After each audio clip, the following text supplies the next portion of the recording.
ஆத்ம நண்பர்கள் அனைவருக்கும் அன்பான வணக்கம். நம்முடைய ஆத்மஞானமயம் யூடியூப் சேனல்ல தொடர்ந்து நம்ம பல பதிவுகள் பார்த்துட்டு இருக்கிறோம். இன்னைக்கு நம்ம பார்க்க போறது கார்த்திகை மாதத்துல வரக்கூடிய சோமவாரத்துல எப்படி நாம விரதம் இருக்கணும், சோமவார விரதத்தினால் நமக்கு என்னவெல்லாம் பலன்கள் அப்படிங்கிற அனைத்து தகவல்களையும் இந்த பதிவுல தெளிவாக தெரிந்து கொள்ளலாம் வாங்க.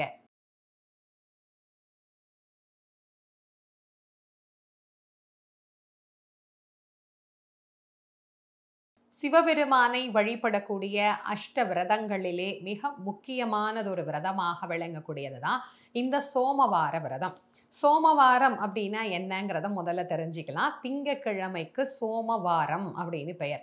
சோமனாகிய சந்திரன் சிவபெருமானை வழிபட்டு நலன் பெற்று தான் பெற்ற நலனை எல்லோரும் பெற வேண்டும் என்று இறைவனிடத்திலே விண்ணப்பம் செய்த நாள். அதனால் இந்த நாளுக்கு சோமவாரம் அப்படின்னு பெயர். தமிழ்ல திங்கட்கிழமை அப்படின்னு நம்ம சொல்லுவோம். இந்த அழகான திங்கட்கிழமை அன்று சிவபெருமானுக்கு இருக்கக்கூடிய விரதங்கள் அஷ்ட விரதங்களிலே ஒன்றாக நமக்கு சொல்லப்பட்டிருக்கு. பலரும் வாரம் தோறும் வரக்கூடிய எல்லா மாசத்திலையும் வாரம் தோறும் வரக்கூடிய திங்கட்கிழமையில சிவபெருமானுக்கு விரதம் இருப்பாங்க.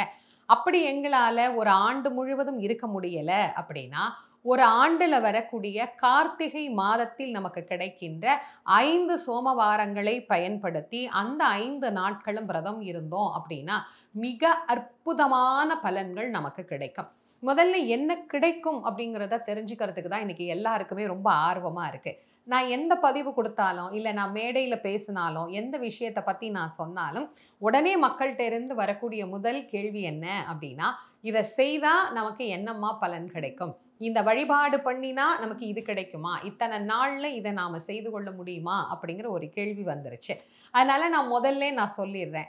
நம்ம மனசுலயே சில விஷயம் தோணும் இல்லையா, இது நடக்காது, நமக்கெல்லாம் இது கிடைக்குமா, நமக்கெல்லாம் இப்படி ஒரு செயல் நடந்துருமா, நம்ம வாழ்க்கையிலையும் இப்படி ஒன்று கைகூடுமா அப்படின்னு நாமே நம்முடைய மனதில் நடக்காது கிடைக்காது அப்படின்னு நினைச்ச காரியங்கள் கூட இந்த சோமவார விரதம் இருப்பதனால் நடக்கும் அப்படிங்கிறத மனதில் தீர்மானமா நீங்க பதிவு பண்ணிக்கோங்க. அப்படியே நீங்க தெரிஞ்சுக்கோங்க இந்த சோமவாரத்திற்கு எவ்வளவு வலிமை இருக்கிறது, எவ்வளவு சிறப்பு இருக்கிறது அப்படிங்கிறத. அது மட்டும் இல்லை, திருமணத்திலிருந்து குழந்தை பேரிலிருந்து நீண்ட காலமான நோயிலிருந்து விடுதலை அடையணும் அப்படின்னு எந்த பிரார்த்தனையை நாம வச்சாலும் அந்த பிரார்த்தனை முழுவதுமாக நிறைவேறக்கூடிய ஒரு அழகான விரத நாள் அப்படிங்கிறது தான் இந்த சோமவார நாள். சோமவாரமாகிய இந்த திங்கட்கிழமையில சிவபெருமானுடைய வழிபாடு எவ்வளவு சிறப்புக்குரியதோ அதே போல முருகப்பெருமானுடைய வழிபாடும் சிறப்புக்குரியது. சிவபெருமான் வேற முருகப்பெருமான் வேற அப்படின்னு நம்ம பார்க்கறதே இல்லை. செம்மான் மகளை திருடும் திருடன் பெம்மான் முருகன் பிறவான் இரவான் சும்மா இரு சொல் அற என்றதும் அம்மா பொருளொன்றும் அறிந்திலேனே அப்படின்னு அருணகிரிநாத சுவாமிகள் நமக்கு சொல்றார். எப்படி சிவபெருமானுக்கு இறப்பும் பிறப்பும் இல்லையோ அது போல முருகப்பெருமானுக்கும் இறப்பும் பிறப்பும் கிடையாது. சிவனே முருகன், முருகனே சிவன் அப்படின்னு என்னுடைய குருநாதர் வள்ளல் வாரியார் சுவாமி அவர்கள் அநேக முறை சொல்லி நம்ம எல்லோருடைய மனதிலும் பதிந்து போன ஒரு விஷயம். அப்போ முருகப்பெருமானுடைய வழிபாட்டுக்கும் இந்த கார்த்திகை சோமவாரம் மிக மிக விசேஷமானது. கடந்த பல ஆண்டுகளாக நம்முடைய ஆத்மஞானமயம் யூடியூப் சேனல்ல தொடர்ந்து நம்ம சோமவார விரதத்தை பத்தி நிறையவே பேசியிருக்கிறோம். இந்த ஆண்டு நமக்கு எத்தனை சோமவாரங்கள் வருகிறது, அதுல எப்படி நாம விரதம் இருக்கணும் அப்படிங்கிற தகவலை இப்ப முதல்ல பார்த்துட்டு வந்துருவோம். 16-11-2024 நமக்கு கார்த்திகை மாதம் துவங்குகிறது.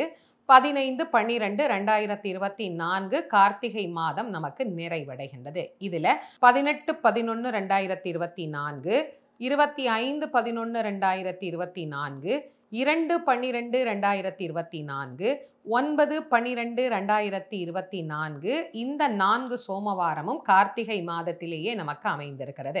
கடைசி சோமவாரமாக மார்கழி 1 அன்று வரக்கூடிய 16-12-2024 என 5 சோமவாரங்கள் இந்த ஆண்டு நமக்கு வந்திருக்கு. பொதுவா சோமவார விரதம் அப்படின்னு எடுத்துக்கிட்டோம்னா கார்த்திகை மாதத்துல வரக்கூடியது 4ஆகத்தான் இருக்கும். ஏன்னா ஒரு மாசத்துல 4 வாரங்கள் அப்படிங்கிறதா நமக்கு ஒரு கணக்கா வரும். ஆனா இந்த கடைசி சோமவாரம் என்பது மார்கழி மாதத்தில் வரக்கூடியதை கணக்கிட்டு தான் எடுப்பாங்க. இந்த ஆண்டு ரொம்ப தள்ளிலாம் போகல, ஒரே ஒரு நாள் தான். அதனால மார்கழி 1ஆம் தேதி அன்றே நமக்கு கடைசி சோமவாரம் அமைந்திருக்கிறது. அதனால இந்த ஆண்டும் நமக்கு 5 சோமவாரங்கள் அப்படிங்கிறது கிடைச்சிருக்கு. இந்த 5 சோமவாரங்களும் நாம் ஏன் சிறப்பாக எடுத்துக்கொள்கிறோம் அப்படின்னா, சிவபெருமானுக்கு 5 என்கின்ற எழுத்து மிக மிக விசேஷமானது. அவருக்கு பஞ்சாக்ஷரன் அப்படின்னு பேர். அவருடைய எழுத்து 5 எழுத்து. அதனால தான் சிவபெருமானை வழிபடக்கூடிய இந்த விரத நாள்ல 5 திங்கட்கிழமைகளை எடுத்துக்கொள்வது மிக மிக சிறப்புக்குரியது. சரி, இப்ப திங்கட்கிழமை விரதம், சோமவார விரதம் அப்படின்னு எடுத்துக்கிட்டோம்னா என்ன மாதிரி இந்த விரதத்தை நம்ம ஆரம்பிக்கணும்? விரதம்னு சொன்னாலே எல்லாருக்கும் ஞாபகம் வர்றது நான் எப்போதும் சொல்ற விஷயம்தான். நம்முடைய தேவைகளை பொறுத்து, நம்முடைய உடல் வலிமையை பொறுத்து, நம்முடைய வயதை பொறுத்து, நம்முடைய வேலையை பொறுத்து உங்களுடைய விரதத்தை நீங்க அமைச்சுக்கோங்க. உங்களுக்கு இளம் வயது, கல்யாணம் ஆகணும், நல்ல மன வாழ்க்கை எனக்கு கிடைக்கணும்னு நினைக்கிறீங்களா? பட்டினியோட விரதத்தை இருக்கலாம். சிலர் இல்லைங்க, நாங்க உடல் ரீதியாக சில பிரச்சனைகளுக்கு மருந்து எடுத்துக்கிட்டு இருக்கிறோம், அதனால எங்களுக்கு விரதம் இருக்க முடியாது அப்படிங்கிறவங்க பட்டினி இல்லாமல் ஒரு பொழுதாவது ஏதோ பால், பழம் அந்த மாதிரி எளிமையான உணவுகளாக எடுத்துக்கொண்டு விரதத்தை எடுத்துக்கோங்க. குழந்தைக்காக காத்திருக்கிறவர்களும் இந்த விரதத்தை எடுத்துக்கொள்ளலாம். நோய் உள்ளவர்களும் நோய் நீங்கணும் அப்படின்னு இந்த விரதத்தை எடுத்துக்கலாம். அதனால யாருக்கு என்ன முறையில் எடுத்துக்கிறீங்களோ அந்த மாதிரி இந்த விரதத்தை முதல்ல தீர்மானம் பண்ணிக்கோங்க. திங்கட்கிழமை அன்று விரதம் இருக்கிறோம் அப்படிங்கிறதுக்காக ஞாயிற்றுக்கிழமை இரவே நிறைய சாப்பிட்டு வச்சுக்குவோம், திங்கட்கிழமை நம்ம விரதம் இருக்க போறோம் அப்படிங்கிற எண்ணம் கூட ஒரு சிலருக்கு இருக்கு. அது ரொம்ப ரொம்ப தவறு. ஞாயிற்றுக்கிழமை இரவே நீங்க என்ன பண்ணணும்னா எளிமையான உணவுகள் தான் எடுத்துக்கணும். திங்கட்கிழமை காலையில எழுந்து தலைக்கு குளிச்சுட்டு, இதுல வேற நிறைய பேருக்கு ஒரு கேள்வி, விரதம் இருக்கும்போது தலைக்கு குளிக்கணுமா, தலைக்கு குளிக்கணுமா? அதுவும் உங்களுடைய உடல் ஆரோக்கியத்தை பொறுத்து. சைனஸ் இருக்கு, எனக்கு தலைவலி பிரச்சனை இருக்கு, எனக்கு ஒத்த தலைவலி இருக்கு, மைக்ரேன் இருக்கு அப்படிங்கிறவங்க எல்லாம் மருத்துவர் சொல்றதை கேளுங்க. உடம்பு ஆரோக்கியமா இருக்கிறவங்க தலைக்கு குளிச்சுக்கோங்க, ஒன்றும் தப்பு இல்லை. அதனால காலையில எழுந்த உடனே தலைக்கு குளிச்சுட்டு நம்ம வீட்டில் இருக்கக்கூடிய சிவபெருமானுடைய திருவுருவ படம் அல்லது லிங்கம் இருந்ததுன்னா லிங்கம், இல்ல முருகப்பெருமான வழிபாடு பண்ண போறீங்கன்னா முருகப்பெருமானுடைய திருவுருவ படம் என்ன உங்ககிட்ட இருக்கோ அதை எடுத்து வச்சுக்கோங்க. எடுத்து வச்சுக்கிட்டு வில்வத்தால அன்னைக்கு சுவாமிக்கு அர்ச்சனை பண்ணணும். இந்த சோமவாரம் முழுவதும் யார் ஒருவர் வில்வார்ச்சனை செய்கிறார்களோ கோடி மலர்களால் இறைவனை அர்ச்சித்த பலன் அப்படிங்கிறது அவர்களுக்கு கிடைக்கும். மிக மிக சிறப்புக்குரியது வில்வார்ச்சனை. முருகனுக்கும் வில்வத்தால அர்ச்சனை பண்ணலாம், சிவபெருமானுக்கும் வில்வத்தால அர்ச்சனை பண்ணலாம். ஞாபகம் வச்சுக்கோங்க. வில்வம் எங்களுக்கு 1, 2 தாமா கிடைச்சிருக்கு, நாங்க வெளியூர் வெளி மாநிலத்துல இருக்கிறோம்னா வேறு மலர்கள் கிடைச்சாலும் எடுத்துக்கோங்க. தீபம் நெய் தீபம் எப்போதும் நான் சொல்ற மாதிரி ஒரு மண் விளக்குல நீங்க நெய் விட்டு பஞ்சு திரி போட்டு நீங்க தீபம் ஏத்தலாம். ஷட்கோண தீபம் இந்த நாள்ல ஏற்றுவதும் ரொம்ப ரொம்ப விசேஷமானது. எப்படி ஷட்கோண தீபம் ஏத்தணும்னு உங்க எல்லாருக்குமே தெரியும், நான் படத்துலையும் காட்டுறேன். அதே மாதிரி ஷட்கோண தீபமும் நீங்க ஏத்திக்கலாம். இதுக்கு நெய்வேத்தியமா என்ன வச்சுக்கலாம்? எளிமையா 2 வாழைப்பழம், வெத்தலை பாக்கு வச்சுக்கோங்க. ஆப்பிள் இருந்தா ஆப்பிள் வச்சுக்கோங்க. இல்லைன்னா கல்கண்டு, முந்திரி, காய்ச்சின பால், தேன் கலந்து ஒரு டம்ளரு ஏதோ ஒரு பொருள் நெய்வேத்தியமா வச்சுக்கோங்க. வச்சுக்கிட்டு என்ன பாராயணம் பண்ணணும்? சிவ வழிபாடுன்னு சொன்ன உடனே நான் எப்போதும் முதல்ல சொல்றது சிவபுராணம் தான். சிவபுராணத்தை நீங்க பாராயணம் பண்ண பண்ண பண்ண பண்ண மன அமைதி அப்படிங்கிறது உங்களுக்கு நிறையவே கிடைக்கும். வேண்டுதல்கள் அப்படியே நிறைவேறும். அதனால சிவபுராணம் பாராயணம் பண்ணுங்க, கந்த சஷ்டி கவசம் பாராயணம் பண்ணுங்க, திருப்புகழ் பாராயணம் பண்ணுங்க, கந்தர் அலங்காரம் பாராயணம் பண்ணுங்க. என்னெல்லாம் உங்களுக்கு தெரியுதோ அதை எல்லாத்தையும் பாராயணம் பண்ணிட்டு சுவாமி கிட்ட உங்களுடைய விண்ணப்பத்தை வைங்க. பெருமானே, நான் இந்த ஒரு விஷயத்துக்காக நான் இந்த விரதத்தை எடுத்திருக்கிறேன், எனக்கு நிச்சயமாக இதை நீ நிறைவேற்றி கொடு அப்படின்னு பிரார்த்தனை பண்ணிட்டு அப்படியே உங்களுடைய விரதத்தை தொடருங்க. இந்த நைவேத்தியமா வச்ச பொருளை, பாலை நாங்க எடுத்துக்கலாமான்னா எடுத்துக்கலாம். இப்போ உபவாசமா இருக்கிறவங்க அப்படியே உங்களுடைய உபவாசத்தை தொடருங்க. மாலை 6 மணிக்கு இப்போ எப்படி நாம சுவாமிக்கு வில்வார்ச்சனை பண்ணோம், மலர்களால் அர்ச்சனை பண்ணோம், அதே மாதிரி மாலையில 2 வில்வம் வச்சுட்டு திரும்பவும் மாலையில நெய் விளக்கேற்றி 6 மணிக்கு மேல உங்களுடைய விரதத்தை பூர்த்தி பண்ணிக்கலாம். சிலர் சாதம், சாம்பார், வடை, பாயசம் வச்சு திங்கக்கிழமை இலை போட்டு நாம இந்த விரதத்தை நிறைவு பண்றதுன்னு ஒரு வழக்கம் வச்சிருப்பாங்க. சில டிஃபன் சாப்பிட்றதுன்னு ஒரு வழக்கம் வச்சிருப்பாங்க. அப்படி டிஃபன் சாப்பிட போறீங்க அப்படின்னா சுவாமிக்கு 2 பழம் வச்சு நைவேத்தியம் பண்ணிடுங்க. இல்லை நாங்கள் சாதம் படையல் போடுறோம் அப்படின்னா நீங்கள் படையல் போட்ட சாதத்தையே நைவேத்தியத்தையே நீங்கள் பிரசாதமாக எடுத்துக்கிட்டு உங்களுடைய விரதத்தை பூர்த்தி பண்ணிக்கலாம். இது முதல் வார திங்கட்கிழமை நீங்கள் ஆரம்பிக்க வேண்டியது. இதே மாதிரி 5 வாரங்களும் தொடர்ந்து இருக்கணும். இந்த விரதம் இருக்கக்கூடிய காலத்தில் கண்டிப்பாக செய்ய வேண்டிய விஷயங்கள் அப்படின்னு ஒன்று இருக்குது. அது என்னன்னா தானம். அன்னதானத்தை நிச்சயமா இந்த கார்த்திகை சோமவாரம் அன்னைக்கு நீங்க செய்து கொண்டு விரதம் இருந்தால்தான் முழு பலனும் கிடைக்கும். 2 பேருக்கு சாப்பாடு வாங்கி கொடுங்க, 3 பேருக்கு வாங்கி கொடுங்க, 5 பேருக்கு வாங்கி கொடுங்க. உங்களுடைய வசதிக்கு தகுந்த மாதிரி அன்னதானம் பண்ணுங்க. அது இந்த கார்த்திகை சோமவாரம் செய்யக்கூடிய அன்னதானம் இருக்கு பாருங்க, அது சொல்லற்க அரிய அற்புதமான பலன்களை தரக்கூடியது. அதனால விரதம் இருக்கிறவங்க இதை மறந்துடாதீங்க. இப்ப நிறைய பேர் பெண்களுக்கு அடுத்த கேள்வி வரும், முதல் சோமவாரம் விரதம் இருந்தோமா, 2வது சோமவாரம் மாத விளக்கு வந்துருச்சு, நாங்க என்ன பண்றது? பூஜை அறைக்கு போவேனா, விரதத்தை தொடர்ந்து கொள்ளுங்க. அதே மாதிரி போன என்னுடைய பதிவுல சில பேர் கமெண்ட்ஸ்ல கேட்டிருந்தீங்க, எங்களுக்கு கணவன் இல்லம்மா ஆனாலும் இந்த விரதத்தை நாங்க இருக்கலாமா அப்படின்னு. எப்போதுமே நான் உங்களுக்கு சொல்றதுதாம்மா, பெண்கள் எப்பயுமே தெளிவா ஒரு விஷயத்த மனசுல வச்சுக்கோங்க. குடும்பம் நல்லா இருக்கணும், நம்முடைய பிள்ளைகள் நல்லா இருக்கணும், பேரப்பிள்ளைகள் நல்லா இருக்கணும், நான் நல்லா இருக்கணும் அப்படின்னு கடவுளிடத்தில் நீங்கள் வேண்டுவதற்கு எந்த தடையும் கிடையாது. எந்த பூஜையும் நீங்க செய்யலாம். சுமங்கலி பூஜையை தவிர மற்ற அனைத்து பூஜைகளையும் வழிபாடுகளையும் எல்லா பெண்களுமே செய்யலாம். நீங்க ஏமா அதை தப்பா நினைக்கிறீங்க?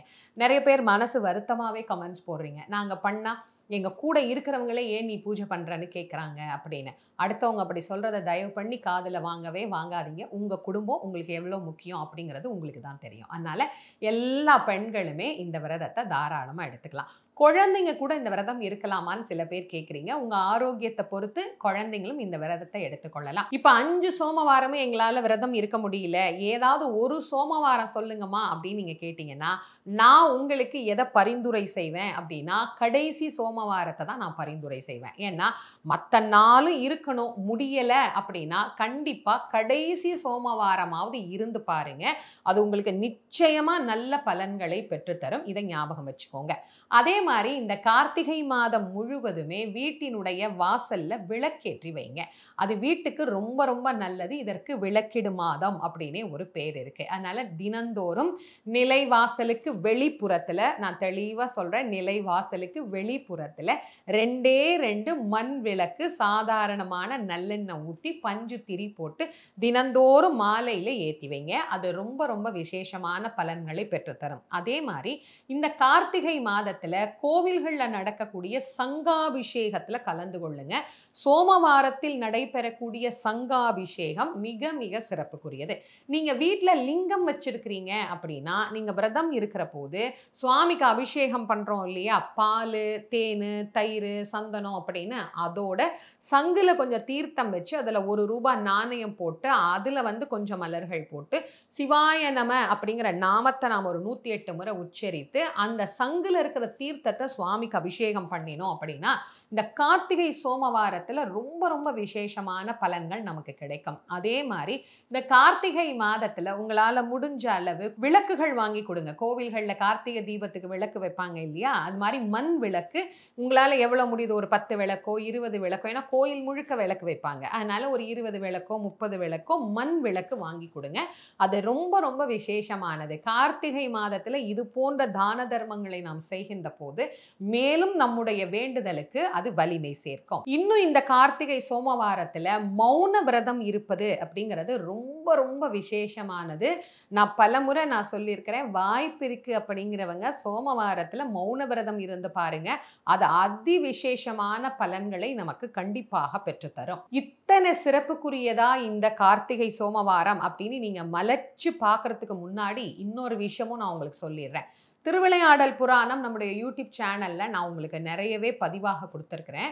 அந்த திருவிளையாடல் புராணத்துல சிவபெருமான் பாண்டிய மன்னர்களுக்கும் சரி, சேர சோழ மன்னர்களுக்கும் சரி, யாருக்கு பிரச்சனை வந்தாலும் அந்த பிரச்சனையிலிருந்து அவர்கள் வெளியே வரணும்னா சிவபெருமானே இருக்க சொன்ன விரதம் என்ன தெரியுமா? இந்த கார்த்திகை சோமவார விரதம் தான். சிவனே ஒரு விரதம் இரு அப்படின்னு சொன்னாருன்னா அந்த விரதம் எவ்வளவு சிறப்புக்குரிய விரதமாக இருக்கும் அப்படிங்கிறத நீங்க முடிவு பண்ணிக்கோங்க. அதனால இந்த கார்த்திகை மாதம் எவ்வளவு சிறப்புக்குரியது, இதுல என்னெல்லாம் செய்யணும் அப்படிங்கிறதையும் பார்த்தோம். அதோட சேர்த்து கார்த்திகை மாதத்தில் நமக்கு வரக்கூடிய 5 சோமவாரங்களையும் எப்படி நாம வழிபாடு பண்ணணும் அப்படிங்கிறதையும் நாம பார்த்தோம். கண்டிப்பா இதுல உங்களுக்கு ஏற்ற சோமவாரம் என்ன அப்படிங்கிறத தீர்மானம் பண்ணி என்ன கேட்டா முடிஞ்சா 5 சோமவாரமும் இருங்க, இல்லைன்னா கடைசி சோமவாரமாவது இந்த விரதத்தை கண்டிப்பா கடைபிடிங்க. இதை உங்களுடைய நண்பர்கள், உற்றார் உறவினர்களோட எல்லாம் பகிர்ந்து கொள்ளுங்க. நம்முடைய ஆத்மஞான மையம் யூடியூப் சேனலை நிறைய பேர் சப்ஸ்கிரைப் பண்ணாமலேயே பார்த்துக்கிட்டு இருக்கிறீங்க. நீங்க சப்ஸ்கிரைப் பண்ணிக்கிட்டீங்கன்னா இந்த தகவல்கள் எல்லாம் உடனடியாக உங்களுக்கு வந்து சேரும். போட்ட உடனேயே அதை நீங்க பார்த்து முழு விவரத்தையும் தெரிந்து கொள்ளலாம். அதனால நீங்க சப்ஸ்கிரைப் பண்ணிக்கோங்க. மீண்டும் மற்றும் ஒரு சிறப்பான பதிவில் உங்கள் அனைவரையும் சந்திக்கும் வரை உங்கள் அனைவருக்கும் நன்றியும் வணக்கமும் கூறி விடைபெறுவது திருமுருக வள்ளல் வாரியார் சுவாமிகளின் மாணவி தேசமங்கையர்க்கரசி. நன்றி, வணக்கம்.